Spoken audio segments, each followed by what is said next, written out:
I moved into my first apartment thinking it would be quiet. No roommates, no noise, no one watching me. Just me and my new life. The building was old but clean. 3 floors. Beige paint. A narrow hallway that smelled like dust and cleaning chemicals. The landlord handed me the keys, smiled too quickly, and said one thing that stuck with me: most people don't stay long. I laughed. I thought he was joking. The first night was silent, too silent. No traffic noise. No neighbors talking. No distant TVs through the walls.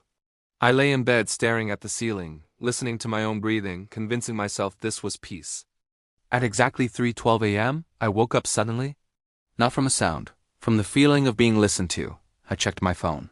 3:12. Nothing else happened. I fell back asleep. The second night I heard movement, not footsteps. More like pressure. As if something leaned against the walls and slowly shifted its weight. I told myself it was pipes. Old buildings make noise. Everyone knows that. But pipes don't stop when you hold your breath. At 3:12 a.m., the sound paused. I froze.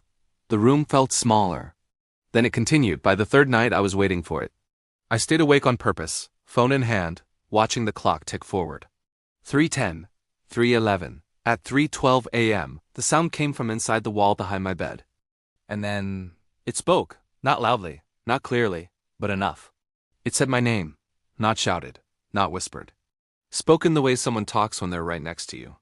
I sat up so fast my head spun. The wall was still. I didn't answer. After that night, I noticed patterns.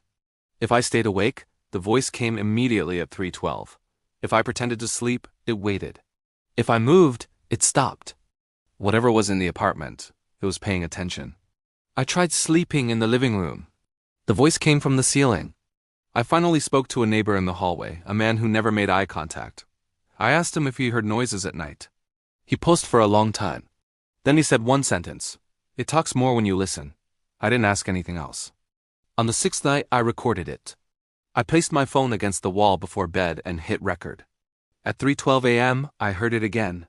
Clearer than ever, closer. I didn't sleep. In the morning, I played the recording. There was nothing, no voice, no sound. Just my breathing. And one gap of silence exactly at 3:12. As if something knew it was being watched. That afternoon, I went to the building manager. I told him everything. He didn't look surprised. He opened a drawer and pulled out a folder. Inside were lease copies. Dozens of them. All from my apartment. None of the tenants stayed longer than a month. He pointed at one line and said, "They all complained about the same thing." I asked him what it was. He said, "The apartment doesn't like being ignored." That night I packed. I planned to leave in the morning. At 3:12 a.m., the voice came one last time. But this time, it didn't come from the walls. It came from the room, right behind me. And it said, "You're late." I moved out that day.